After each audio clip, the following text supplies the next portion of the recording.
कहानी एक snowy battlefield पर शुरू होती है जहां एक आदमी गिरे हुए दुश्मनों के माउंटेन के ऊपर खड़ा है।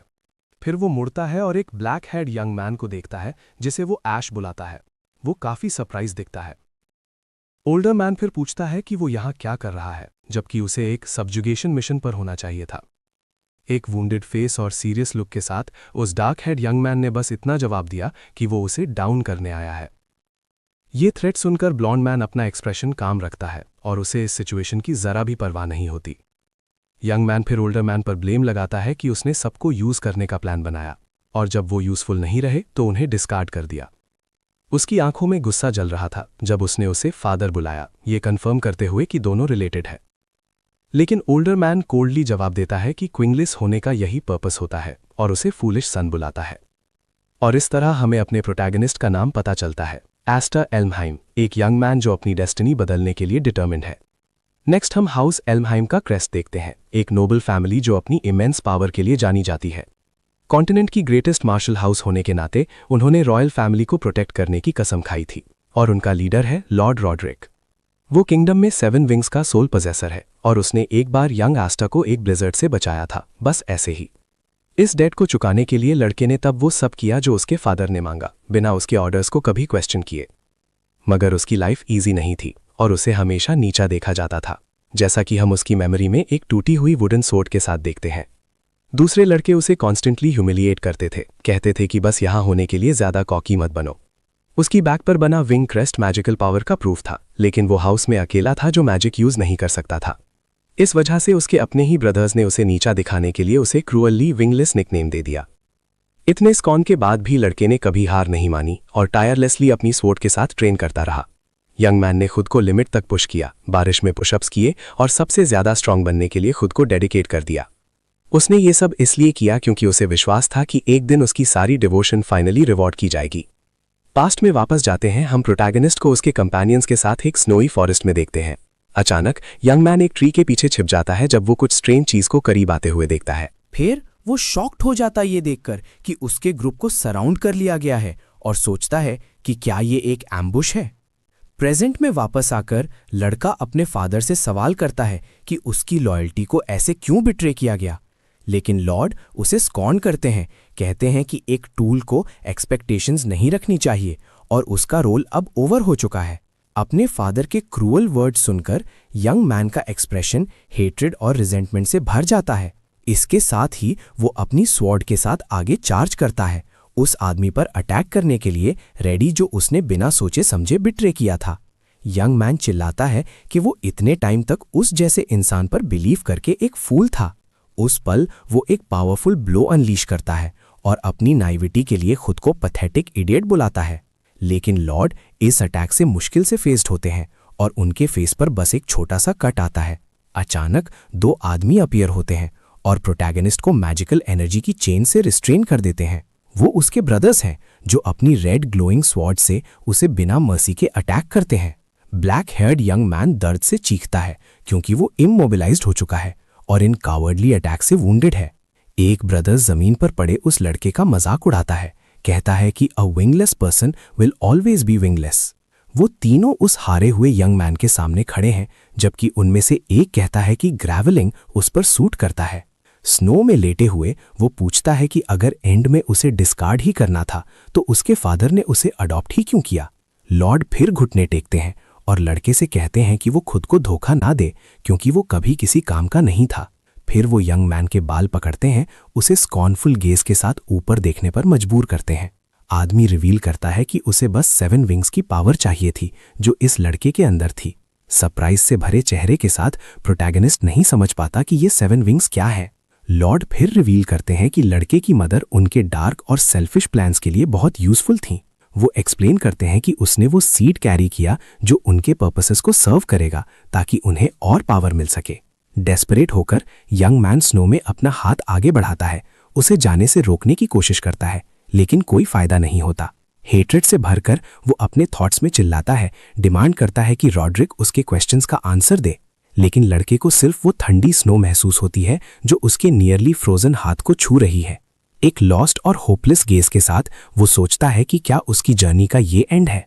इस पर वो अपनी लाइफ के पर्पस पर सवाल करता है और सोचता है कि उसकी सारी सफरिंग किस लिए थी। अचानक सब कुछ वाइट और वार्म हो जाता है और वो सोचता है कि क्या वो आफ्टर लाइफ में है। स्नो देखकर वो किसी की बाहों में है, कंफ्यूज लग रहा है और सिचुएशन को बिल्कुल नहीं समझ पा रहा। बड़ी आंखों के साथ लड़का रियलाइज करता है कि ये कोई ड्रीम नहीं बल्कि रियलिटी है। वो छोटा बच्चा सोचता है कि वो कहाँ है, जबकि वो ठंडी अनप्रोटेक्टेड स्नो में पड़ा रहता है। फिर वो अपने स्मॉल बॉडी को देखता है और रियलाइज करता है कि उसके साथ कुछ बहुत स्ट्रेंज हो रहा है। वो अपना छोटा हाथ उठाता है और सवाल करता है कि क्या ये बॉडी सच में उसकी है। लड़का तब समझता है कि ये सिर्फ स्मॉल बॉडी नहीं है बल्कि एक बेबी की बॉडी है। उसे पकड़े हुए वुमेन को देखकर वो नोटिस करता है कि वो उसकी बाहों में लाइफलेस है। अचानक उसे आवाजें सुनाई देती हैं और किसी की आंखों में एक गोल्डन ग्लिंट दिखता है जो ऑर्डर्स दे रहा है। घोड़े पर सवार कुछ आदमी उस वुमेन को ब्लिजर्ड के बीच में डेस्परेटली ढूंढ रहे हैं। ग्रुप का लीडर उन्हें ऑर्डर देता है कि उस बेबी को वापस लाओ जिसे उसने सपोजिडली रॉड्रिक के लिए लिया था। नाम सुनते ही बेबी शॉक्ड हो जाता है और जो हो रहा है उसके डॉट्स कनेक्ट करने लगता है। वो समझता है कि रॉड्रिक एक बेबी को ढूंढ रहा था और वो बेबी वही है। वो सवाल करता है कि क्या हवा में फ्लोट करता हुआ वो बेबी सच में वही है। लड़के को याद आता है कि उसे एक ब्लिजर्ड में पाया गया था और वो समझता है कि वो पास्ट में वापस चला गया है। उसके आसपास गोल्डन लाइट्स चमकती हैं जब उसकी perception of reality completely change हो जाती है। ये सब रिडिकुलस लगता है, इसलिए वो डिसाइड करता है कि उसे इस सिचुएशन को बाद में कंफर्म करना होगा। वो छोटा बच्चा जानता है कि अगर वो वहां रहा तो वो फिर से ड्यूक के हाथों में चला जाएगा। डिटर्मिनेशन के साथ वो उस लाइफलेस वुमेन से दूर क्रॉल करना शुरू कर देता है। एक गोल्डन एनर्जी उसे एनवेलप कर लेती है और वो सोचता है कि उसे जितनी जल्दी हो सके एस्केप करना होगा। उसका छोटा हाथ ब्राइट ग्लो करता है जब वो खुद को आइसी स्नो से पुश करता है। अचानक उसकी सांस फूल जाती है और वो ठीक से ब्रीद न कर पाने की फ्रस्ट्रेशन में ग्रंट करता है। इस एफर्ट से उसके लिम्स को लगता है जैसे वो आग में जल रहे हैं और वो स्नो में एक ट्रेल छोड़ जाता है।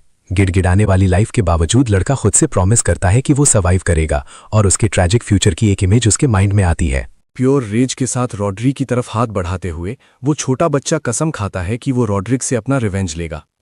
सिर्फ एक बेबी होने के बावजूद भी वो उस वास्ट कोल्ड वाइटनेस में क्रॉल करता रहता है। एग्जॉस्टेड होकर लड़का फाइनली रास्ते में किसी के पैर देखकर पास आउट हो जाता है। एक छोटी व्हाइट हेड गर्ल अपने फादर को आवाज देती है जब उसे जमीन पर पड़ा वो बेबी मिलता है। फिर एक ग्रे हेड मैन अपीयर होता है। वो हाउस हाईफ्राइड का विस्काउंट है। वो लड़के को उठाता है और सोचता है कि इस जगह पर एक बेबी क्या कर रहा होगा। आदमी की बाहों में क्रेडल्ड उस छोटे बच्चे को फाइनली कुछ पीस मिलता है। विस्काउंट की आंखें सरप्राइज से फैल जाती हैं क्योंकि उसने कभी नहीं सोचा था कि उसे वहां कोई चाइल्ड मिलेगा। उस छोटे बच्चे को अपनी बाहों में पकड़े हुए विस्काउंट इंट्रीग्ड है और सोचता है कि ये चाइल्ड कौन हो सकता है। फिर वो स्नो में वो लॉन्ग ट्रेल नोटिस करता है और शॉक्ड हो जाता है कि इस बेबी ने अकेले कितना डिस्टेंस ट्रैवल किया है। इधर वो छोटा लड़का बस एक बहुत ही सरीन एक्सप्रेशन के साथ शांति से सो रहा है। एक डार्क प्लेस में लड़का सोचता है कि वो कहाँ है जब उसे दूसरे चाइल्ड की इमेज दिखती है। तब रेड हेड बेबी उसे एयर में मौजूद कई गोल्डन फेदर्स के बीच वेलकम करने आता हुआ लगता है। अचानक वो एक क्रिब में स्टार्टल्ड होकर जागता है और उस चीज के बारे में सोचता है जो उसने ड्रीम में देखी थी और जिसे उसे यूज नहीं करना चाहिए। तब उस छोटे बच्चे को 4 बच्चे घूरते हुए दिखते हैं और उनमें से एक कंफ्यूज होकर उससे कहता है कि इतना नॉटी मत बनो। वो लड़का सिचुएशन को बिल्कुल नहीं समझ पाता क्योंकि वो बाकी बच्चों से घिरा हुआ था। एक लड़की उसे पकड़ लेती है लेकिन वो ब्लैक हेड लड़का छूटने की स्ट्रगल करता है। एक लीप के साथ वो उसकी बाहों से निकलने में मैनेज हो जाता है जिससे बाकी बच्चे काफी सरप्राइज्ड हो जाते हैं। तुरंत वो लड़का डेस्परेट लुक के साथ रेंगना शुरू कर देता है। एक छोटी लड़की उसके बिहेवियर से शॉक्ड हो जाती है और उसे रुकने के लिए चिल्लाती है, लेकिन वो सुनता नहीं और एस्केप करता रहता है, सोचता है कि उसे क्यों चेस किया जा रहा है। डेस्परेट होकर प्रोटैगनिस्ट अपना हाथ आगे बढ़ाता है और उसकी बॉडी से गोल्डन एनर्जी निकलने लगती है। उसकी आंखें उसी गोल्डन कलर में इंटेंसली ग्लो करती हैं जो उसके नए जागे हुए मैजिकल ऑरा का था। अचानक वो फ्लोट करने लगता है और शॉक्ड हो जाता है कि ये रियल मैजिक है। अपनी ही पावर से सरप्राइज्ड होकर वो लड़का फ्लोट करता रहता है, समझ नहीं पाता कि क्या हो रहा है। फिर मैजिक फेल हो जाता है और वो बिना किसी कंट्रोल के बहुत तेजी से नीचे गिरने लगता है। पैनिक भरे चेहरे के साथ वो छोटा बच्चा इम्पैक्ट के लिए तैयार होता रहता है। जैसे ही वो गिरता रहता है, फॉर्चुनेटली वाइस काउंट वहां आता है और उसे पकड़ लेता है। उसे वो लड़का बहुत मिस्टीरियस लगता है। प्रोटैगनिस्ट की आंखें सरप्राइज से चौड़ी हो जाती हैं जब वो उस आदमी को पहचानता है जिसने उसे बचाया था। तब उसे याद आता है कि ये हिफ्रेड है, एल्ड्री के डोमेन का वाइस काउंट, जो उसके फादर की जमीन थी। मैंशन को देखते हुए लड़का सोचता है कि क्या ये एल्महाइम फैमिली का कोई और घर है। फिर हम हाइड्रेट मू एल्महाइम का एक पोर्ट्रेट देखते हैं, जो वाइसकाउंट फैमिली का हेड और मेन हाउस की एक ब्रांच था। वो और उसका भाई लॉजिक 2 विंग्स के रूप में जाने जाते थे और वो दोनों मिलकर रॉयल फैमिली को प्रोटेक्ट करते थे। लेकिन लड़के को याद है कि वाइसकाउंट अपनी पूरी फैमिली के साथ एक सिविल वॉर में मारा गया था। इस इन्फॉर्मेशन के साथ वो फाइनली कंफर्म करता है कि वो सच में टाइम में वापस आ गया है और ये उसका सेकंड चांस है। मगर वो इस सोच से डिस्पेयर हो जाता है कि वो ड्यूक के घर से भागा और सीधा अपने ब्रदर के हाथ लग गया। एक औरत उसे पकड़ती है और सोचती है कि क्या बच्चे का मैजिक आउट ऑफ कंट्रोल हो गया था, जिसके कारण वो हवा में उड़ गया। फिर वो छोटे बच्चे पर जेंटली स्माइल करती है, खुश लगती है कि फाइनली वो उसके पास है। एक वार्म हग के साथ औरत उसे शांत करती है और कहती है कि अब उसे किसी चीज से डरने की जरूरत नहीं है। लड़का उस औरत के काइंड जेस्चर पर स्पीचलेस हो जाता है, जो उसे बड़े प्यार से ट्रीट कर रही थी। इस दौरान वाइसकाउंट एक काम और थॉटफुल एक्सप्रेशन के साथ उन दोनों को ऑब्जर्व करता है। तब वो बड़े आदमी अपना हाथ आगे बढ़ाता है और कहता है कि इस बच्चे के पास ट्रिमेंडस पावर है। अपनी बात प्रूव करने के लिए वो बच्चे की शर्ट ऊपर करता है, जिससे एक क्रेस्ट निशान दिखता है, जो उसकी बातों का प्रूफ था। मिरर के रिफ्लेक्शन में हम देखते हैं कि वो आदमी और औरत शॉक्ड है, क्योंकि वो 7 विंग्स के सिंबल को पहचान लेते हैं। अपनी बॉडी पर वो मार्क देखकर लड़का डिस्पेयर हो जाता है और सोचता है कि ये वहाँ क्यों है। उसकी आंखें इंटेंस गोल्ड में ग्लो करती हैं, क्योंकि शॉक पूरी तरह से उसके माइंड पर हावी हो जाता है। तब उसे रॉडरिक की बातें याद आती हैं, जिसने कहा था कि उसे 7 विंग्स की पावर चाहिए जो उसके पास थी। उस पल उसके माइंड में उसके फादर की मेमोरी फ्लैश होती है, जो उसे एक गोल्ड और कैलकुलेटिंग तरीके से पकड़े हुए थे। लड़का फाइनली समझ जाता है कि उसे सिर्फ इसलिए लिया गया था ताकि फ्यूचर में उसके 7 विंग्स छीन लिए जाएं। गुस्से में लड़का सवाल करता है कि रॉड्रिक की हिम्मत कैसे हुई उसके विंग्स छीनने के बाद उसे विंगलेस कहने की। औरत अपनी बाहों में छोटे बच्चे के एक्सप्रेशन में है सडन चेंज से कंफ्यूज हो जाती है। औरत फिर विस्काउंट से पूछती है कि वो उस बच्चे के साथ क्या करना चाहता है जो उसकी बाहों में है। सवाल सुनकर छोटा बच्चा सोचता है कि सिचुएशन खराब है और उसे जल्दी एक्ट करना पड़ेगा। वो जानता है कि उसकी पावर एल्महाइम फैमिली के हाथों में नहीं जानी चाहिए, क्योंकि उसे ये अपने रिवेंज के लिए चाहिए। लड़के के सरप्राइज के लिए बड़े आदमी ने बस ये कहा कि वो उसे अडॉप्ट कर लेंगे। ये अनएक्सपेक्टेड डिसीजन प्रोटैगनिस्ट को पूरी तरह से स्पीचलेस और बिना किसी रिएक्शन के छोड़ देता है। एक जेंटल जेस्चर के साथ विस्काउंट उस लड़के के हेड पर पैट करने के लिए हाथ बढ़ाता है। फिर वो कहते हैं कि ये लड़का अभी भी एक छोटा फ्लेजलिंग है जो खुद से उड़ नहीं सकता और उसे हेल्प की ज़रूरत है। बड़े आदमी प्रॉमिस करते हैं कि वो उसकी टेक केयर करेंगे और जब तक वो उड़ नहीं सकता तब तक रिस्पॉन्सिबिलिटी लेंगे। छोटे बच्चे की आंखें उस आदमी के काइंड और अफेक्शनेट शब्दों को सुनकर चौड़ी हो जाती हैं। अचानक एक छोटी लड़की रूम के दरवाजे के पीछे से कॉन्वर्सेशन सुनकर फर्श पर गिर जाती है। विस्काउंट को रियलाइज होता है कि सारे बच्चे पूरे समय कॉन्वर्सेशन को ईव्सड्रॉप कर रहे थे। तब उनमें से एक एडमिट करता है कि वो घर में नए बेबी के बारे में वरीड थे। एक फैमिली की तरह जमा होकर बच्चे अपनी मदर के पास आते हैं, जिन्होंने न्यूएस्ट फैमिली मेंबर को पकड़ रखा था। औरत छोटे बच्चे पर स्माइल करती है, जबकि उसकी एक और डॉटर उसे देखने के लिए क्यूरियस होकर पास आती है। एक काम स्माइल के साथ नई मदर अपनी बाहों में उस बेबी को बड़े लव और अफेक्शन से देखती है। तब वो उसे ऊपर उठाती है और उसे एस्टर बुलाती है, जो एक नए स्टार का नाम था जो उनकी फैमिली में पैदा हुआ था। फिर 10 साल बीत जाते हैं और हम एक सनी डे पर विस्काउंट फैमिली का ग्रैंड मैंशन देखते हैं। लॉर्ड हिफ्रिड, जो अब बड़े हो गए हैं, उनका होम के एंट्रेंस पर उनके एक सबॉर्डिनेट द्वारा ग्रीट किया जाता है। एक पिक्चर फ्रेम के रिफ्लेक्शन में हम एक यंग मैन को अपने हाथ में कपड़े से ग्लास साफ करते हुए देखते हैं। आगे एक बड़ा और कॉन्फिडेंट एस्टर अपनी कमर पर स्वॉर्ड के साथ एक कैरेज से बाहर निकलता है। यंग मैन एक रेड हेड यंग वुमन को कैरेज से बाहर निकलने में हेल्प करता है, उसे सिस्टर एल्फिन बुलाता है। यंग वुमन उसके काइंड जेस्चर के लिए उसे थैंक करती है और हमें याद आता है कि वो उन बच्चों में से एक थी जिसने उसका वेलकम किया था। वो दोनों सीरियस एक्सप्रेशन के साथ साथ चलते हैं और वो अपने गोल पर बहुत फोकस्ड लगता है। वो स्वॉर्ड डांस असेंबली के रास्ते पर हैं, जो नोबल्स के लिए एक बहुत इंपॉर्टेंट इवेंट है। ये एनुअल इवेंट एक ड्यूकल फैमिली द्वारा ऑर्गेनाइज किया जाता है और सारे नोबल मार्शल आर्ट्स हाउसेस को एक साथ लाता है। ये एक ऐसी जगह है जहां हर फैमिली अपनी स्ट्रेंथ शोकेस करती है और अपने सबसे अच्छे स्वॉर्ड्समैन को कॉम्बैट में टेस्ट करती है।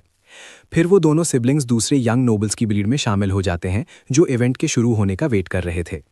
लोग वाइसकाउंट फैमिली और अननोन ओरिजिन के अडॉप्टेड बॉय के बारे में गॉसिप करने लगते हैं।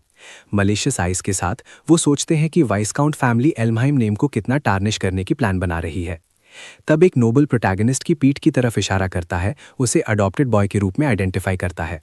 उसकी सिस्टर स्टेयर्स को नोटिस करती है और यंग मैन से कहती है कि इन मलिशियस कमेंट्स के बारे में वरी मत करो। एक क्लेंच्ड फिस्ट के साथ वो कहती है कि इस जगह पर वीक को हमेशा बिना किसी मर्सी के क्रश कर दिया जाता है। वो दोनों डिटर्मिन्ड लुक के साथ बगल में खड़े हैं, जो कुछ भी हो उसके लिए रेडी हैं। उनके फादर फिर एक्सप्लेन करते हैं कि नोबल्स के बीच वाइसकाउंट फैमिली की करंट स्टैंडिंग यही है। वाइसकाउंट आगे कहते हैं कि वो ये हार्श रियलिटी अपने अडॉप्टेड सन को दिखाना चाहते थे। एक सीरियस लुक के साथ बड़े आदमी फिर पूछते हैं कि क्या यंग मैन इस सिचुएशन से डिसअपॉइंटेड है, लेकिन एक कॉन्फिडेंट स्माइल और चमकती आंखों के साथ यंग मैन कहता है कि उसे उनकी कोल्डनेस की परवाह नहीं है। लड़के का फादर हंसता है, अपने सन के आंसर से रिलीव्ड होता है और काफ़ी प्राउड लगता है। अपनी पास्ट लाइफ में एस्टा का सोशल डेब्यू एक अरीना में शर्मनाक डिफीट से हुआ था। उस जगह पर बिटर मेमोरीज थे, लेकिन अब अपने 7 विंग्स वापस आने के बाद सब कुछ डिफरेंट होगा। अपनी गोल्डन आइज को तेज चमकाते हुए वो वाव करता है कि इस बार वो किसी से ह्यूमिलिएट नहीं होगा। फिर वो तीनों चलते हैं और इवेंट के ग्रैंड हॉल की तरफ बढ़ते हैं। आगे जो कुछ भी आने वाला है उसके लिए रेडी हैं। एक विंडो से 2 यंग नोबल्स वाइसकाउंट फैमिली के आने को डिस्डेनफुल लुक के साथ देखते हैं। ब्लैक हेड यंग मैन उन मलिशियस स्टेयर्स को फील करता है, लेकिन उन्हें खुद को बॉदर नहीं करने देता। फर्म स्टेप्स के साथ वो हॉल में अपना रास्ता जारी रखते हैं, अपने डेब्यू के लिए रेडी हैं। एक कॉन्फिडेंट स्माइल के साथ वो खुद से कहता है कि इस बार उसका सोशल डेब्यू ग्लोरियस होगा। एक एरा में जहां नाइट्स रेन करते थे, नोबल्स के लिए स्ट्रेंथ सबसे इंपॉर्टेंट चीज थी। तब हम एक लाइट हेड यंग मैन को इवेंट के डुअल्स में से एक के दौरान अपनी स्वॉर्ड से फाइट करते हुए देखते हैं। नोबल्स के लिए पावर उनकी स्वॉर्ड मास्टरी और कॉम्बैट स्किल से नापी जाती थी। अरीना में होने वाली फाइट्स को स्वॉर्ड्समैनशिप का पिनेकल माना जाता था और ये बेस्ट वॉरियर्स का टेस्ट था। कॉम्बैट में मजेस्टी दिखाना ही नोबल का तरीका था अपनी रिनाउन और फैमिली की पावर को शो करने का। जैसे ही वो दोनों अरीना में फाइट करते हैं, क्राउड हर मूव को बहुत ध्यान से देख रही है। अचानक दोनों स्वॉर्ड्समैन एक स्विफ्ट और डिसाइसिव अटैक के साथ एक दूसरे पर चार्ज कर देते हैं, लेकिन पावर और मजेस्टी का एब्सोल्यूट सिंबल था वो मेडल, जो कुछ ही लोगों के पास सच में होता था। एक प्रिसाइज ब्लो के साथ लाइट हेड यंग मैन अपने अपोनेंट को डिसार्म करने और अरीना में डिफीट करने में मैनेज हो जाता है। Red head young man shock में है, क्योंकि उसे सबके सामने इतनी ह्यूमिलिएटिंगली डिफीट मिली है। विक्टर फिर अपनी स्वॉर्ड हरिस करता है, उस सिंबल को दिखाते हुए जो स्ट्रेंथ और मैजेस्टी को रिप्रेजेंट करता था। उसके हाथ पर वो शाइनिंग मार्क ही मेडल था, जो एक नाइट के रूप में उसकी पावर और ऑनर का प्रूफ था। एक बॉक्स से देखते हुए विस्काउंट की फैमिली कमेंट करती है कि ये जगह अभी भी उतनी ही ऑप्रेसिव है जितनी पहले थी। एक लड़की फिर कहती है कि अब उसे समझ आया कि उसकी दूसरी सिस्टर्स इस फेस्टिवल में क्यों नहीं आना चाहती थी। प्रोटैगनिस्ट को अपनी पास्ट लाइफ और वो बुलीज याद आते हैं जिन्होंने उसे इस जगह पर ह्यूमिलिएट किया था। उसकी क्रशिंग डिफीट की मेमोरी उसी इवेंट में उसके माइंड में वापस रश करती है। उसकी सिस्टर उसके एक्सप्रेशन में चेंज देखती है और वरीड होकर उसका नाम लेती है। वो पूछती है कि क्या वो नर्वस है क्योंकि ये उसका पहला स्वॉर्ड डांस फेस्टिवल है, लेकिन वो डिनाई करता है और कहता है कि उसे नॉस्टैल्जिया फील नहीं हो रही, बल्कि ये सब उसे डिटेस्टेबल लगता है। रेड हेड गर्ल अपने ब्रदर के इस अनएक्सपेक्टेड रिस्पॉन्स से पूरी तरह कंफ्यूज हो जाती है। विस्काउंट फिर कहते हैं कि उन्हें एक मीटिंग में जाना है और अपने सन से कहते हैं कि वो अपनी सिस्टर का ख्याल रखे। लड़की कंप्लेन करती है, कहती है कि वो बड़ी है, लेकिन यंग मैन उसे टीज करता है, बोलता है कि वो क्लमजी है। ओल्डर मैन फिर यंग मैन को एडवाइस करते हैं कि वो इस टाइम का यूज करके नए कनेक्शंस बनाए, लेकिन जाने से पहले वो उसे वॉर्न करते हैं कि ध्यान रखे कोई भी 7 विंग्स के बारे में पता ना लगाए। अपने फादर के जाने के बाद लड़का सोचता है कि अपनी पावर को हाइड करना ईजियर सेड देन डन होगा। अचानक उसे हॉल में मौजूद बाकी सभी नोबल्स की हॉस्टाइल स्टेयर्स खुद पर महसूस होती हैं। एक साय के साथ प्रोटैगनिस्ट सोचता है कि इतने हॉस्टाइल एटमॉस्फेयर में सोशलाइज करना कितना मुश्किल है। इस हॉस्टिलिटी के बावजूद उसकी ब्राइट गोल्डन आइज में डिटर्मिनेशन का लुक आ जाता है। उसकी सिस्टर उन्हें दूर जाते हुए देखती है और पूछती है कि इतनी जल्दी में वो कहाँ जा रहा है। कॉन्फिडेंटली यंग मैन बस रिप्लाई करता है कि वो यहाँ कुछ फ्रेंड्स बनाने जा रहा है। फिर वो हॉल में सोफा पर रिलैक्स कर रहे यंग नोबल्स के एक ग्रुप के पास जाता है। रेड हेड बॉयज में से एक उसे नोटिस करता है और रूडली पूछता है कि who the heck he is. Unfazed protagonist अपना इंट्रोडक्शन देता है और बहुत काम टोन में उसे ब्रदर डैलिस बोलता है। फिर वो अपना पूरा नाम एस्टर एफ एल्हाइम बताता है और कहता है कि वो उसका यंगर ब्रदर है। रेड हेड बॉय सरप्राइज्ड हो जाता है और यंग मैन एक्सप्लेन करता है कि उसने उसे दूर से देखा और हाई बोलने आ गया। एक और नोबल फिर डैलिस को एक्सप्लेन करता है कि ये वो लड़का है जिसे विस्काउंट फैमिली ने अडॉप्ट किया था। एक हेटफुल लुक के साथ डैलिस कहता है कि इसी वजह से इसमें ऑडेसिटी है कि ये अपने नाम में एफ यूज करे। प्रोटैगनिस्ट को फिर याद आता है कि डैलिस और ब्रायन ही वो लोग थे जिन्होंने उसकी पास्ट लाइफ में उसे बिट्रे किया था। इस मेमोरी के साथ उसे ये पैथेटिक लगता है कि उसने कभी इन दोनों को इंटिमिडेटिंग माना था। अब उसकी नज़रों में वो बस एक ब्राइटली लिट स्टेज पर ड्रेसअप खेलते हुए चिल्ड्रन लग रहे हैं। उसकी सिस्टर फिर उसका नाम पुकारती है, उसे उसके डार्क और हैवी थॉट से निकलने की कोशिश करते हुए।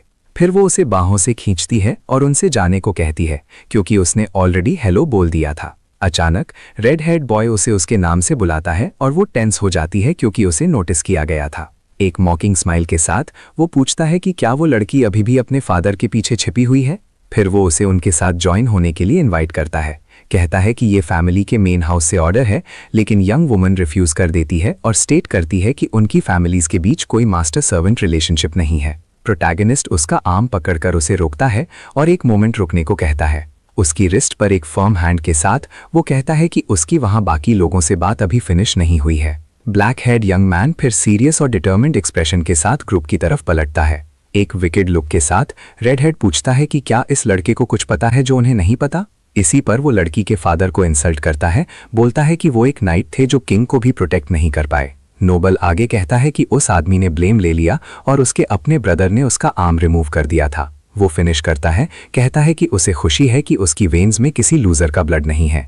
गुस्से में रेड हेड यंग वुमन उस पर चिल्लाती है कि अभी के अभी वो अपने फादर के बारे में कही बात वापस ले। विदाउट अ सेकेंड थॉट वो अपना ड्रिंक उसके चेहरे पर फेंकती है और कहती है कि वो ये इंसल्ट अलाउ नहीं करेगी। यंग मैन उसे इंसल्ट करता है और कहता है कि उसके फादर को उस जैसी डॉटर होने पर बहुत डिसअपॉइंटमेंट हुआ होगा। एक हेटफुल लुक के साथ वो उसे वॉर्न करता है कि ये कोई बॉलरूम नहीं है और उसे बिहेव करना चाहिए। नोबल उसे ह्यूमिलिएट करता है और कहता है कि अगली बार वो रैड्स पहने ताकि उसे गीला होने का माइंड ना हो। अचानक प्रोटैगनिस्ट अप्रोच करता है और कहता है कि वेन्यू पर आने से पहले वो वरीड था। फिर वो रिवील करता है कि उसे डर था कि उनका चेहरा दोबारा देखने के बाद भी उसे कोई एंगर फील नहीं होगा। एक डिटर्मिन्ड लुक के साथ वो कोल्डली अपने बगल में खड़े एक नोबल से एक बॉटल ग्रैब करता है। वो अपनी सिस्टर को देखता है और कहता है कि एक्चुअली उन्हें फेस करने के लिए दोबारा यहाँ आना एक रिलीफ की बात है। उसी पल यंग मैन बॉटल को एयर में टॉस करता है और एक प्रोवोकेटिव टोन के साथ डैलिस का अटेंशन खींचता है।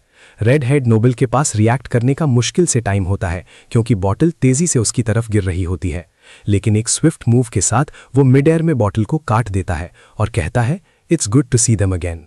नोबल पूरी तरह से ड्रिंक से भीग चुका है और यंग मैन के एक्शन से शॉक्ड है।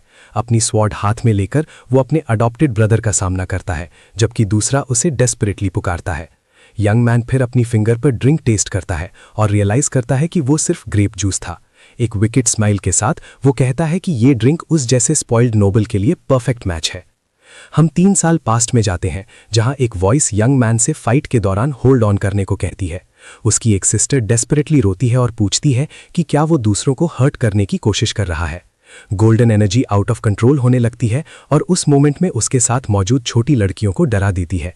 7 विंग्स की पावर डेंजरसली एक्सप्लोड होती है और उसने कभी इमेजिन नहीं किया था कि ये इतनी स्ट्रांग होगी।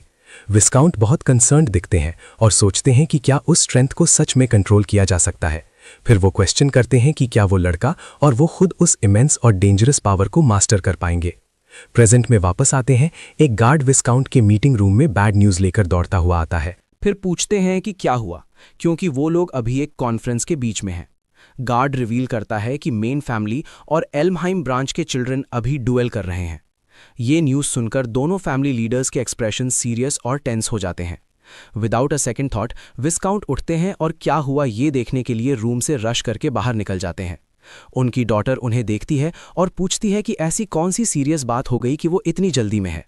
मेन फैमिली के नोबल्स में से एक स्माइल करता है जब वो यंग मैन के बीच होने वाली फाइट देखता है। फिर वो कमेंट करता है कि इल्महाइम हाउस के ब्रदर्स के बीच फाइट होना रोज रोज नहीं देखा जाता। ड्यूक और विस्काउंट सीन ऑब्जर्व करते हैं और उनमें से एक सोचता है कि फाइट के आउटकम पर डिपेंड करता है। बाकी नोबल्स भी कंसर्न और क्यूरियोसिटी के एक्सप्रेशंस के साथ सिचुएशन को देखते हैं। ड्यूक विकेडली स्माइल करता है और सोचता है कि ये फेस्टिवल जल्द ही काफ़ी कियोटिक हो सकता है। हंग्रीली डैलिस उसे फूल कहता है कि उसने ड्यूक्स हाउस के साथ इस तरह फाइट पिक की। फिर वो अपना 4 विंग क्रेस्ट शो करता है, ये प्रूव करते हुए कि वो कंप्लीटली डिफरेंट लेवल पर है। एक स्कॉनफुल लुक के साथ वो रेडहेड फिर डिमांड करता है कि प्रोटैगनिस्ट अपना खुद का विंग क्रेस्ट दिखाए। वो रेडहेड फिर प्रोटैगनिस्ट को मॉक करता है, पूछता है क्या तुम्हें अपना क्रेस्ट दिखाने में अशेम्ड फील हो रहा है। एक स्मग स्माइल के साथ लड़का कहता है कि सिंपल पैटर्न के साथ शो ऑफ करना तो एम्बैरेसिंग है। डैलिस उस प्रोवोकेशन और उस लड़के की ओडेसिटी से फ्यूरियस हो जाता है जो उसे बिना किसी फियर के चैलेंज कर रहा था। यंग मैन फिर प्रपोज करता है कि अगर वो जीता तो डैलिस को उसकी सिस्टर से अपोलोजाइज करना पड़ेगा। रेड हेड चैलेंज एक्सेप्ट कर लेता है, लेकिन कहता है कि अगर वो जीता तो दूसरा उसका डॉग बन जाएगा फॉरएवर। टाइम वेस्ट किए बिना डैलिस अपनी स्वॉर्ड लेकर चार्ज करता है और हॉल में एक इंटेंस बैटल शुरू हो जाती है। ब्लेड्स स्वॉर्ड से क्लैश करती हैं और प्रोटैगनिस्ट बिना ज्यादा डिफिकल्टी के अटैक को ब्लॉक कर लेता है। काले बालों वाला यंग मैन फर्म और फोकस्ड खड़ा रहता है, अपनी स्वॉर्ड को पूरी स्ट्रेंथ से पकड़े हुए। फिर डैलिस कोर विंग क्रेस्ट की पावर यूज करता है ताकि वो अपने अगले ब्लो को मैजिक से स्ट्रेंथन कर सके। एक रेड ऑरा उसकी ब्लेड को एनवेलप कर लेती है और वो अपने अपोनेंट पर एक पावरफुल अटैक छोड़ देता है। दूर से ये सीन देखकर उसकी सिस्टर उसका नाम चिल्लाती है, आउटकम को लेकर बहुत वरीड दिख रही थी। मीनवाइल ड्यूक फाइट को स्माइल के साथ देखता है और सोचता है कि उसके बेटे का स्वॉर्ड्समैनशिप अभी भी इमैच्योर है। लेकिन वो जानता है कि क्रेस्ट की मैजिकल पावर सोर्ड के साथ स्किल की कमी को कॉम्पेंसेट कर देती है। वो एक्सप्लेन करता है कि वन विंग की मैजिक एक छोटी, बहुत वीक कैंडल की फ्लेम जैसी होती है। मीनवाइल 4 विंग्स में जो मैजिक है वो एक इमेंस और डिस्ट्रक्टिव पावर के एक्सप्लोजन जैसा है। एक विकेट स्माइल के साथ रेड हेड लड़के से पूछता है कि उसकी सारी प्रीवियस करेज कहाँ चली गई। वो फिर उसे टॉन्ट करता है, पूछता है कि क्या वो उसे उसके शब्दों के लिए अपोलोजाइज नहीं करवाना चाहता था। एंग्रीली डैलस डिमांड करता है कि प्रोटैगनिस्ट अपनी पावर दिखाए और डिफेंसिव होकर छुपना बंद करे। रेड हेड फिर दोनों हाथों से एक फाइनल ब्लो प्रिपेयर करता है ताकि फाइट को वंस एंड फॉर ऑल खत्म किया जा सके। नोबल्स में से एक सेटिस्फैक्शन के साथ स्माइल करता है और कहता है कि उस अटैक से मैच ऑलरेडी डिसाइडेड हो चुका है। एक गोल्डन ऑरा प्रोटैगनिस्ट की सोर्ड को एनवेलप कर लेती है जब वो फाइनल काउंटर अटैक के लिए प्रिपेयर करता है। एक स्विफ्ट मूव के साथ वो टैलिस के ब्लो को ब्लॉक करता है और दोनों एनर्जी जोर से क्लैश करती है। रेड हेड पूरी तरह से शॉक्ड है क्योंकि उसने एक्सपेक्ट नहीं किया था कि उसका अटैक इतनी इजीली स्टॉप हो जाएगा। एक कॉन्फिडेंट स्माइल के साथ काले बालों वाला यंग मैन दूसरे से कहता है कि वो बहुत ज्यादा टॉक करता है। फिर वो एक किक से काउंटर अटैक करता है और एक सिंगल प्रिसाइज ब्लो से नोबल को फ्लाइंग भेज देता है। यंग मैन एक फर्म पोस्चर में खड़ा है, उसकी गोल्डन ऑरा उसके चारों तरफ इंटेंसली शाइन कर रही है। वो सोचता है कि उसने 10 साल वाइसकाउंट के हाउस में मैजिक लर्न करने का वेट सिर्फ रिवेंज लेने के लिए किया। उसकी आंखें डिटर्मिनेशन से शाइन करती हैं जब वो डैलिस के अगेंस्ट फाइट को कंटिन्यू करने के लिए प्रिपेयर करता है। बिना किसी हेजिटेशन के यंग मैन अपने अपोनेंट के अगेंस्ट क्विक और पावरफुल ब्लोज की सीरीज के साथ आगे बढ़ता है। रेड हेड खुद को डिफेंड नहीं कर पाता और पूरी तरह से ओवरवेल्म्ड होकर घुटनों पर आ जाता है। दूसरा ब्रदर शॉक्ड होकर सीन देखता है, उसे बिलीव ही नहीं हो रहा कि डैलिस को इस तरह पुश्ड बैक किया जा रहा है। तभी एक ग्रीन और येलो एनर्जी उस नोबल को ओवरवेलमिंग फोर्स के साथ पीछे धकेल देती है। डेस्परेट होकर वो चिल्लाता है कि वो एक 4 विंग है और वो एस्टर जैसे किसी से डिफीटेड नहीं हो सकता। लेकिन प्रोटैगनिस्ट उसे एक कोल्ड स्टेयर के साथ फेस करता है, उसे दूसरे की पावर की कोई केयर नहीं थी। फिर वो एक और पावरफुल ब्लो छोड़ता है जो रेड हेडेड नोबल की तरफ तेजी से जाता है। बाकी नोबल सरप्राइज्ड हैं और सोच रहे हैं कि क्या लड़का रियली ऐसे ही फाइट जीतने वाला है। सब शॉक्ड हैं और कमेंट करते हैं कि एल्हाइम फैमिली में अभी भी उसके जैसे मॉन्स्टर्स बचे हैं। एक फोकस्ड लुक के साथ यंग मैन अपना अटैक कंटिन्यू रखता है, दूसरे को ब्रीथ करने का चांस भी नहीं दे रहा। विस्काउंट अपनी डॉटर के बगल में वरीडली सीन देखता है और कहता है कि सिचुएशन बैड है। एंगर से भरे चेहरे के साथ डैलस अपने अपोनेंट की ओवरवेलमिंग पावर को रेजिस्ट करने की कोशिश करता है। तभी बॉय के माइंड में विस्काउंट की मेमोरी फ्लैश होती है जब उसका ब्रदर उसे ग्रेवली वुंडेड कर रहा था। वो आदमी मैनियाकली लाफ कर रहा था जब उसका रिलेटिव डिफीटेड होकर गिर रहा था। रेज से ग्लोइंग आंखों के साथ कुछ ना कर पाने पर प्रोटैगनिस्ट एक और भी ज्यादा पावरफुल गोल्डन ऑरा रिलीज करता है।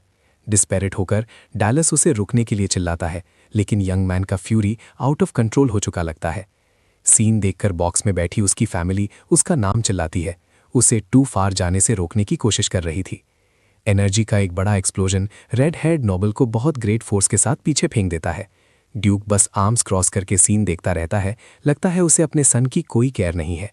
प्रोटैगनिस्ट फिर अपना अटैक स्टॉप करता है और अपनी सॉर्ड को ठीक अपने ओपोनेंट के सामने ग्राउंड में गाड़ देता है। ग्राउंड पर पड़ा हुआ डैलस टेरिफाइड है और यंग मैन उसे कहता है कि नेक्स्ट टाइम फटे हुए कपड़ों में आना। एक कोल्ड और सुपीरियर लुक के साथ यंग मैन उसे कजिन बुलाता है, अपना सारा कंटेम्प्ट दिखाते हुए। फिर वो मुड़ता है और बॉक्स में अपनी फैमिली को देखता है जो उसे अस्टॉनिशमेंट से देख रहे थे। यंग मैन डिक्लेयर करता है कि वो अब विंगलेस ऐश नहीं है, ये दिखाते हुए कि उसकी पुरानी वीकनेस चली गई है। एक कॉन्फिडेंट स्माइल के साथ वो सोचता है कि ये रियलाइज करने से उसका माइंड फाइनली कंप्लीटली क्लियर हो गया है। सडनली यंग मैन की आंखें रेडिश ह्यू से ग्लो करती हैं जब वो एक मलेवलेंट प्रेजेंट सेंस करता है। वो स्टेयर्स के टॉप पर देखता है और एक डार्क रेड ऑरा के साथ एक सिनिस्टर फिगर को देखता है। प्रोटैगनिस्ट शॉक में है जब उसे रियलाइज होता है कि इस ओवरवेलमिंग और मलेवलेंट पावर का ओनर कौन है। वो आदमी प्योर मैलिस और कंटेम्प्ट के लुक के साथ लड़के को घूर रहा है। चेहरे पर कोल्ड स्वेट के साथ यंग मैन बिलीव नहीं कर पाता कि वो अपने फॉर्मर फादर को वहां अपने सामने देख रहा है। नोबल्स बिलीव नहीं कर पा रहे हैं कि विस्काउंट के सबसे छोटे सन ने मेन फैमिली के थर्ड सन को डिफीटेड कर दिया, लेकिन लॉर्ड के अराइवल से सभी एक बैड सिचुएशन में आ जाते हैं क्योंकि वो इस ह्यूमिलिएशन पर क्वाइट नहीं रहेंगे। प्रोटैगनिस्ट उस इंटिमिडेटिंग प्रेजेंस को फील करता है और उस आते हुए आदमी को फेस करने के लिए पलट जाता है। ग्राउंड पर पड़ा हुआ डैलस मेनियाकली लाफ करता है, ये देखकर कि उसका फादर फाइनली उसे सेव करने आ गया है। यंग मैन फिर एलएम फैमिली के लीडर पावरफुल लॉर्ड रॉड्री के फेस टू फेस आता है। वो बूढ़ा आदमी उसे एक सीरियस और फ्यूरियस लुक से घूरता है। लगता है वो सिचुएशन से जरा भी हैप्पी नहीं है। हेट्रेड से भरे चेहरे के साथ यंग मैन उस शख्स का नाम रिमेंबर करता है जिसने उसे पास लाइफ में बिट्रे किया था। रेडहेड फिर अपने फादर की तरफ क्रॉल करता है और उनका पैर पकड़ लेता है, डेस्परेटली हेल्प मांगता है। आंखों में टीयर्स लिए डैलस उन्हें फादर बुलाता है, होप करता है कि वो उसे प्रोटैगनिस्ट से डिफेंड करेंगे। फिर वो यंग मैन की तरफ पॉइंट करता है और अक्यूज करता है कि वो बास्टर्ड है जिसने फैमिली को चैलेंज करने की डेयर की। नोबल फिर अपने फादर से बेग करता है कि वो अपनी पावर यूज करें और यंग मैन को उसकी प्लेस दिखाएं। सडनली लॉर्ड अपने ही सन का हाथ ब्रूटल और कोल्ड फोर्स के साथ फ्लोर पर क्रश कर देते हैं। डालस पेन में चिल्लाता है और अपने फादर के इस अनएक्सपेक्टेड एक्शन से शॉक्ड हो जाता है जिन्होंने उसे बिना किसी मर्सी के पनिश किया। बाकी नोबल सीन से हॉरिफाइड हैं और उस आदमी की अपने सन के टुवर्ड्स क्रुएल्टी को अंडरस्टैंड नहीं कर पाते। यहाँ तक कि डालस का ब्रदर भी स्पीचलेस हो जाता है रेडहेड का हाथ इस तरह क्रश होते देखकर। लॉर्ड फिर उसे ह्यूमिलिएट करते हैं, पूछते हैं कि जब उसने फैमिली का नाम मर्ड में घसीट दिया है तो वो रो क्यों रहा है। सीन देखकर विस्काउंट अपने ब्रदर पर चिल्लाते हैं कि इस क्रूएल्टी को रोको और लड़के को हार्म मत करो, लेकिन वो उन्हें इग्नोर करते हैं और रेडहेड से कहते हैं कि उसे सॉर्ड पकड़ने का कोई राइट नहीं है। एक टेंस साइलेंस हॉल में छा जाती है क्योंकि सभी शॉक्ड और स्पीचलेस होकर सीन देख रहे थे। दोनों ब्रदर्स फिर हेट्रेड से भरे लुक्स के साथ एक दूसरे को फेस करते हैं, एक डायरेक्ट कॉन्फ्रंटेशन के लिए रेडी थे। काले बालों वाला यंग मैन आगे स्टेप करता है और लॉर्ड पर अपनी सॉर्ड पॉइंट करके क्वेश्चन करता है। वो फिर कहता है कि उसके कजिन ने अभी तक सिस्टर एल्फान से अपोलोजाइज नहीं किया है जैसा प्रॉमिस किया था। एक डिफाइंट लुक के साथ यंग मैन अपने अंकल से रिक्वेस्ट करता है कि वो अपोलॉजी होने तक पनिशमेंट को वेट कर लें। बूढ़ा आदमी उसे स्कॉन करता है और पूछता है कि क्या वो सिर्फ एक ऑर्फन होने की वजह से खुद को एल्महाइम समझता है, लेकिन लड़का रिप्लाई करता है कि वो विस्काउंट का सन है और उसने प्राइड ऑफ अ नाइट उन्हीं से लर्न की है। लॉर्ड को आंसर की कोई केयर नहीं लगती और वो बस बॉक्स में बैठी अपनी फैमिली को देखते हैं। फिर वो उस यंग मैन पर अक्यूज करता है कि उसने अपनी एटीट्यूड से मेन फैमिली की रेप्यूटेशन खराब कर दी। ड्यूक सीन को ऑब्जर्व करता है और समझता है कि सिचुएशन जितनी दिख रही है उससे कहीं ज्यादा सीरियस है। एक और नोबल कमेंट करता है कि इसे सिर्फ बच्चों की मामूली लड़ाई स्क्वॉबल मानकर रिजॉल्व नहीं किया जा सकता। एक लाइट हेड यंग मैन शरारत से स्माइल करता है जैसे उसे ये सारा केओस एंजॉय हो रहा हो। तभी एक आदमी को याद आता है कि लड़के के फादर ने अपनी डिसलॉयल्टी की कीमत में अपना एक हाथ दिया था। लॉर्ड उस यंग मैन से सवाल करता है कि अपनी इस ऑडेसिटी के लिए वो क्या सैक्रिफाइस करने को प्रिपेयर्ड है। With all due respect young man बिना किसी डर के अपना जवाब देने को रेडी हो जाता है। वो कहता है कि ये स्क्वॉबल नहीं थी बल्कि इंसल्ट्स का जवाब अपनी सॉर्ड से देने के लिए एक ड्यूल था। बूढ़ा आदमी लड़के के इस डिफाइंट बात पर गुस्सा हो जाता है। यंग मैन फिर लॉर्ड के ही वर्ड्स यूज करके कहता है कि वो कुछ भी गिव अप नहीं करेगा। ये सीन देखकर एल्फिन अपने ब्रदर के लिए बहुत वरीड हो जाती है जो अपने अंकल का सामना बिना पीछे हटे कर रहा था। लाइट हेड नोबल को ये अम्यूजिंग लगता है और वो कमेंट करता है कि लड़का सिर्फ 10 साल का है। उस यंग मैन की ऑडेसिटी पर लॉर्ड की आंख गुस्से से फड़क जाती है। वो फिर सिचुएशन को समझता है और अपनी सॉर्ड ड्रॉ करता है, लड़के के साथ कॉन्फ्रंटेशन के लिए रेडी। वो यंग मैन को ड्यूल के लिए अपना फाइटिंग स्टैंस लेने का ऑर्डर देता है। प्रोटैगनिस्ट शॉक हो जाता है क्योंकि उसने लॉर्ड से चैलेंज की एक्सपेक्ट नहीं की थी। अचानक वो बूढ़ा आदमी अपसर्ड स्पीड से उसकी तरफ चार्ज करता है। लॉर्ड के ब्लो से जमीन टूट जाती है, इम्पैक्ट से एक बड़ा क्रेटर बन जाता है। उसकी सिस्टर ये सीन देखती है, टेरिफाइड और मदद करने में अनेबल। डेस्परेट होकर विस्काउंट अपने ब्रदर का नाम चिल्लाता है उसे रोकने के लिए। तभी लड़के का अडॉप्टिव फादर जंप करके लॉर्ड का अटैक ब्लॉक करता है। दोनों सॉर्ड्स हॉल के बीच में जबरदस्त फोर्स से टकराती हैं। वो दोनों ब्रदर्स फिर एक इंटेंस और स्पार्क फिल्ड बैटल शुरू कर देते हैं। क्लैश के बाद विस्काउंट दौड़ता है ये देखने के लिए कि उसका बेटा ठीक है या नहीं। अचानक जमीन से आइस का एक पिलर इरप्ट होता है और दोनों साइड्स को सेपरेट कर देता है। बूढ़ा आदमी कंफ्यूज हो जाता है और समझ नहीं पाता कि ये क्या हुआ। वुंडेड प्रोटैगनिस्ट मुश्किल से उठता है लेकिन खड़ा रहता है। उसका फेस इंजर्ड है लेकिन उसकी आंखों में प्योर डिटर्मिनेशन जल रही है। लॉर्ड दूर से ही कंटेम्प्ट के साथ ये सीन देखता है। फिर वो मुड़ता है और मेन हॉल से बाहर जाने लगता है। विस्काउंट रश करता है और उस यंग मैन को जमीन पर कोलैप्स होने से पहले पकड़ लेता है। एग्जॉस्टेड बूढ़ा आदमी उसका नाम पुकारता है, बहुत कंसर्न दिख रहा था। इंजर्ड फेस के साथ यंग मैन कहता है कि उसने अपनी सिस्टर और प्रॉमिस प्रोटेक्ट किया। विस्काउंट मूव हो जाता है और उसकी तारीफ करता है, कहता है कि वो फाइट में मैग्निफिसेंट था। रॉड्रिक फिर मुड़ता है और बिना कुछ बोले सीढ़ियों से ऊपर चला जाता है। उसका बेटा ठीक उसके पीछे होता है। ऊपर नोबल्स में से एक कमेंट करता है कि ड्यूक ने सिचुएशन रिजॉल्व करने के लिए बहुत ही चाइल्डिश मूव का सहारा लिया। वो कहता है कि अगर उसने लड़के को जीतने दिया होता तो फैमिली की रेपुटेशन टुकड़े टुकड़े हो जाती। So it was a fair deal. इतने बड़े लॉर्ड का सामना करने के बाद भी यंग मैन फर्म खड़ा रहा और वहां एक राइजिंग स्टार बन गया। नोबल एडमिट करता है कि वो on the edge of his seat पर था, डर रहा था कि हाउस एल्महाइम कहीं दो हिस्सों में ना टूट जाए। तब एक बूढ़ा आदमी कहता है कि टर्मोइल का एक एरो आगे बढ़ रहा है, एक ऐसे स्टॉर्म के साथ जो वर्ल्ड को डिवाइड कर सकता है। इधर विस्काउंट वुंडेड लड़की को पकड़ता है और उसकी सिस्टर डेस्परेट होकर हॉल में उसकी मदद के लिए दौड़ती है। कुछ देर बाद एक सनी डे पर हम मैंशन के बाहर कई लोगों को ट्रेनिंग करते देखते हैं। कुछ नाइट्स ट्रेनिंग को सरप्राइज्ड एक्सप्रेशंस के साथ देखते हैं, इंप्रेस लग रहे थे। तभी प्रोटैगनिस्ट वुडन सोर्ड से ट्रेन करता है और बिना किसी डिफिकल्टी के अपने अपोनेंट को हरा देता है। फाइट देखने वाले नाइट्स में से एक उस यंग मैन की स्किल से शॉक्ड है और कहता है he is impressive. Black head young man training पर फोकस्ड रहता है और वो आदमी उसे यंग मास्टर एस्टर कहता है। एक और नाइट कमेंट करता है कि उसमें बहुत स्किल है और 10 साल का होने के बावजूद वो फ्राइटनिंग है। फिर वो आगे कहता है कि इस यंग मैन ने लॉर्ड रॉड्री के थर्ड सन को क्रश कर दिया था। इस इवेंट के दौरान उसका फ्रेंड स्माइल करता है और कहता है कि ये एक रिफ्रेशिंग स्टोरी है क्योंकि मेन फैमिली उन्हें बहुत टाइम से ओप्रेस कर रही थी।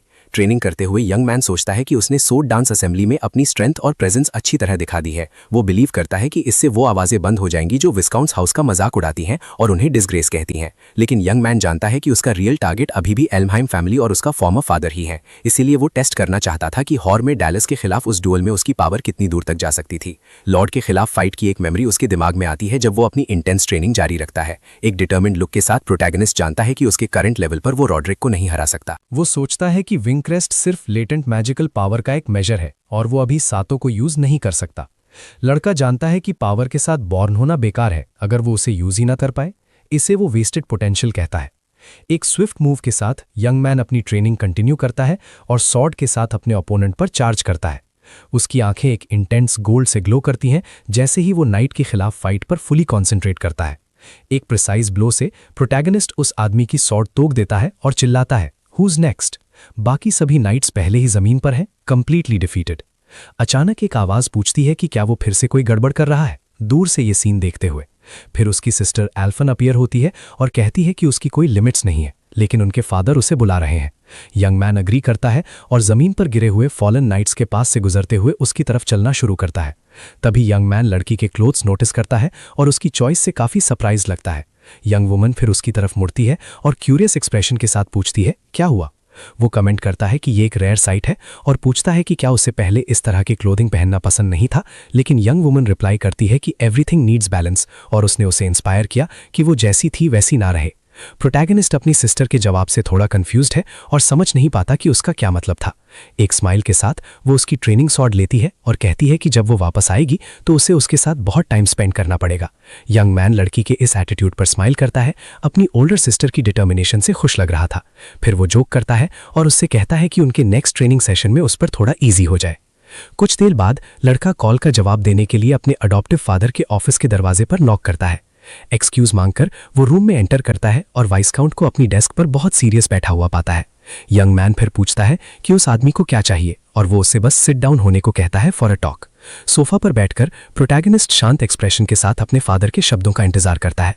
बूढ़ा आदमी शुरू करता है और कहता है कि जब से उन्होंने उसे फैमिली में वेलकम किया है 10 साल गुजर चुके हैं। वो आगे कहता है कि उसने सोचा था कि इसके लिए लड़के के थोड़ा और बड़ा होने तक वेट करेगा। तभी वाइसकाउंट टेबल पर एक रिंग प्लेस करता है और लड़का शॉक्ड होकर पूछता है कि ये क्या है। आदमी फिर रिवील करता है कि ये रिंग वाइसकाउंट्स हाउस के नेक्स्ट हेड का प्रूफ है। एक सीरियस लुक के साथ वो कहता है कि वो चाहता है कि एस्टर उसे सक्सीड करे, जिससे यंग मैन की आंखें चमक उठती हैं। वाइस्काउंट एक्सप्लेन करता है कि उनका हाउस बहुत ही डेलिकेट पोजीशन में है और ये यंग मैन पहले से जानता है। वो आगे कहता है कि भले ही वो एल्महाइम फैमिली की एक ब्रांच है, उनके पास अपनी टेरिटरी है जिसे प्रोटेक्ट करना है। एक सीरियस लुक के साथ आदमी कहता है कि वो नेक्स्ट हेड की सीट को हमेशा के लिए वेकेंट नहीं छोड़ सकते। यंग मैन फिर पूछता है कि क्या उसकी सिस्टर्स फादर के इस सडन डिसीजन से अग्री करती हैं। बूढ़ा आदमी रिप्लाई करता है कि वो सबको नाइट अकेडमी में बताएगा, जहां वो अपनी सिस्टर से मिलेगा। यंग मैन अपनी दूसरी सिस्टर्स माल्फा और कूडो को याद करता है और क्वेश्चन करता है कि क्या उन्हें भी ये न्यूज़ पता चलेगी। अपने थॉट्स में लड़का स्माइल करता है और कहता है कि वो इस बात से हैप्पी नहीं होंगी, स्पेशली कूडो। अडॉप्टिव फादर फिर एक्सप्लेन करते हैं कि वो उसे सिर्फ इसलिए पसंद नहीं करती क्योंकि वो 7 विंग्स के साथ बॉय पैदा हुआ था। ये सुनकर प्रोटैगनिस्ट खड़ा होता है और next head of the family बनने का ऑफर रिफ्यूज कर देता है।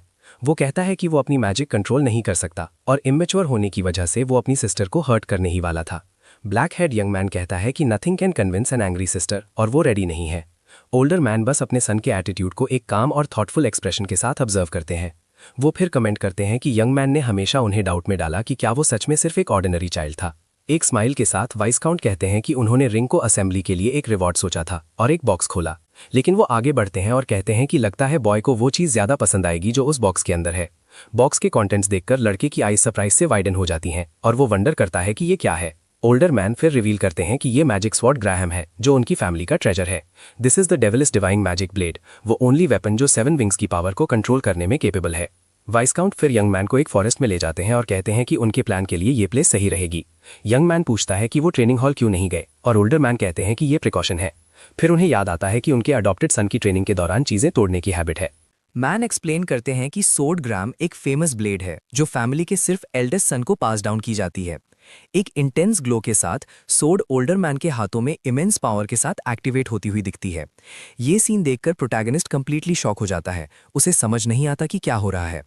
लड़का फिर नोटिस करता है कि वेपन में ब्लेड नहीं है और वंडर करता है कि क्या ये सच में सोर्ड है, लेकिन उसके अडॉप्टिव फादर उसमें मैजिकल पावर इन्फ्यूज करते हैं और हिल्ट से रेड एनर्जी की ब्लेड निकल आती है।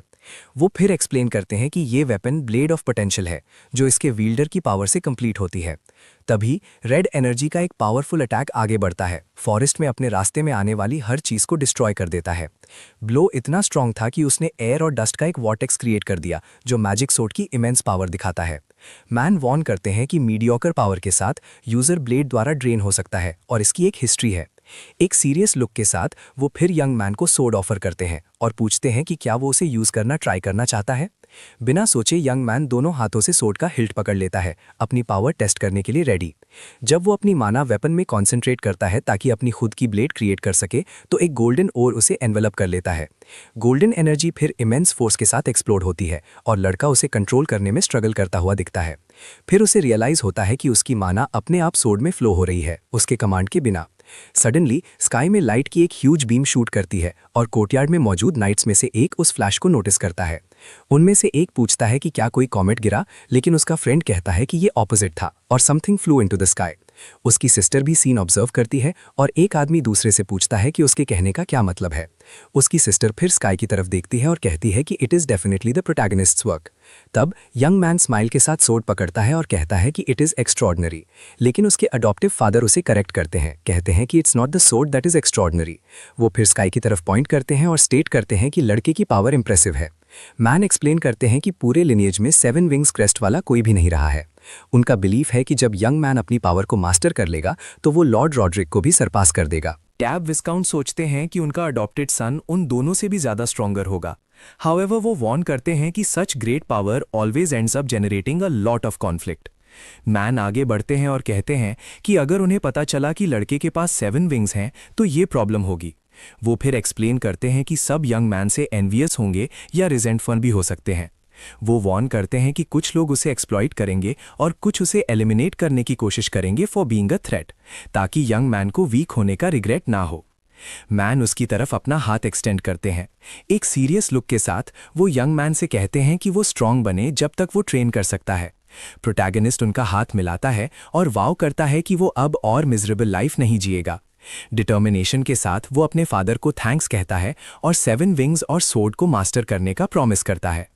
3 दिन गुजर जाते हैं और विस्काउंट्स फैमिली किसी को ओपन आर्म्स के साथ घर वेलकम करती है। फिर 2 यंग विमेन आती हैं और रेड हेड वाली ड्रामेटिकली अपनी रिटर्न अनाउंस करती है। एक एग्जैजरेटेड पोज के साथ लड़की फाइनली वापस आकर बहुत हैप्पी लगती है। वो फिर अपनी आर्म्स ओपन करती है और अपनी यंगर सिस्टर से रियूनियन हग मांगती है, लेकिन लड़कियां व्हाइट हेड वुमन को सिस्टर मैल्फा बुलाकर उसे हग करने दौड़ती हैं। रेड हेड यंग वुमन अपने हाथ खुले रह जाती है और पूछती है कि उसे कोई हक क्यों नहीं कर रहा। छोटी लड़कियों में से एक फिर कंप्लेन करती है कि उसकी सिस्टर हमेशा उनके हेयर केयरलेसली मैस कर देती है। एम्बैरेस्ड होकर रेड हेड सब डिनाई करती है और कहती है कि वो अपनी सिस्टर्स के साथ ऐसा कभी नहीं करेगी। सडनली वो टर्न करती है और एल्फन को स्टेयर्स के पास खड़ा देखती है जो सीन देख रहा था। बिना सोचे कूडो दौड़ती है और दूसरी लड़की को एक बहुत टाइट हग देती है। पिंक हेड गर्ल कंप्लेन करती है क्योंकि उसकी सिस्टर उसे बिना छोड़े बहुत टाइटली स्क्वीज कर रही थी। ये सीन देखकर व्हाइट हेड यंग वुमन अपने फादर से पूछती है कि ब्रदर एस्टर कहाँ है। विस्काउंट फिर अपनी डॉटर के क्वेश्चन का आंसर एक काम स्माइल के साथ देना शुरू करते हैं। एक सीरियस लुक के साथ कूडो अपने अडॉप्टेड ब्रदर का नाम सुनते ही टर्न करती है। मीनवाइल यंग मैन ट्रेनिंग कर रहा है और फॉरेस्ट में रेड एनर्जी का एक्सप्लोजन अनलीश करता है। प्रोटैगनिस्ट फिर अपनी ही पावर को डॉज करता है जो आउट ऑफ कंट्रोल लगती है। हाफते हुए और कोल्ड स्वेट में उसे रियलाइज होता है कि वो अभी भी मैजिक स्वॉर्ड को मास्टर नहीं कर पाया है। वो सोचता है कि वो ब्लेड तो क्रिएट कर सकता है, लेकिन उसे स्टेबल रखने में ही वो अपने लिमिट पर है। डिस्ट्रक्शन के बीच यंग मैन वंडर करता है कि उसे अपने फादर जैसा बनने के लिए क्या करना होगा। सडनली एक वॉइस कहती है ही इज आउटडन हिमसेल्फ और कुडो उसकी तरफ चलते हुए अपीयर होती है। यंग मैन पूछता है कि क्या वो ऑलरेडी वापस आ गई है और रेडहेड कंप्लेन करती है कि वो उसे वेलकम होम करने भी नहीं आया।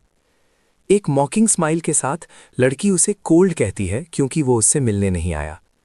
वो फिर उस पर अक्यूज करती है कि वो खुद को स्पेशल समझता है और कहती है कि उसने सॉर्ड असेंबली के बारे में सुना, लेकिन यंग मैन रिप्लाई करता है कि the same goes for her and her missions as a knight apprentice. वो फिनिश करता है ये कहकर कि she was the only one to receive the honorary knight medal of the year. Red head girl कहती है कि अगर वो इतना भी अचीव नहीं कर पाती तो she could never succeed her father. वो फिर क्वेश्चन करती है कि क्या उसने सक्सेसर का ऑफर उसकी वजह से रिफ्यूज किया। यंग मैन सोचता है कि उसके फादर ने ट्रबल क्रिएट कर दी और कहता है कि उसका वो इंटेंशन नहीं था। वो बस एक्सप्लेन करता है कि उसने अभी तक इतनी बड़ी रिस्पॉन्सिबिलिटी लेने के लिए वर्दी फील नहीं किया। रेड हेड फिर टर्न करती है और चलना शुरू कर देती है, अपने फादर और ब्रदर के बारे में बात करते हुए। वो उस पर मीन होने का अक्यूज करती है क्योंकि वो उसका ड्रीम जानता है और फिर भी वैसा एक्ट कर रहा है। ब्लैक हेड यंग मैन अपनी सिस्टर के रिएक्शन से कंप्लीटली कंफ्यूज हो जाता है। सडनली लड़की अपनी सोर्ड से अटैक करती है, उसकी डायरेक्शन में एनर्जी का एक स्लैश रिलीज करती है। अटैक एयर को काटता हुआ आगे बढ़ता है, अपने रास्ते में एक ट्री को डिस्ट्रॉय कर देता है। यंग मैन स्टार्टल्ड हो जाता है और जैसे ही ट्री ट्रंक एक्सप्लोड होता है वो नैरोली डॉज करता है। एंग्रीली वो पूछता है कि उसने अचानक बिना वार्निंग के उस पर अटैक क्यों किया। रेड हेड बस रिप्लाई करती है कि क्योंकि काफी टाइम हो गया था, she was going to test his skills. एक कॉन्फिडेंस स्माइल के साथ लड़की वॉर्न करती है कि next time she'll attack with everything she is got.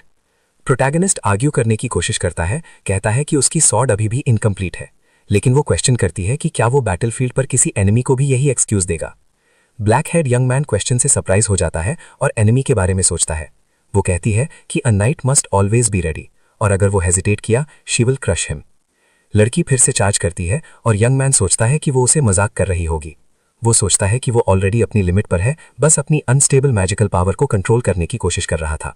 लेकिन वो समझ गया कि उसके पास कोई चॉइस नहीं है और अगर उसकी सिस्टर इतनी सीरियस है तो वो अपनी एनर्जी रिलीज कर देता है।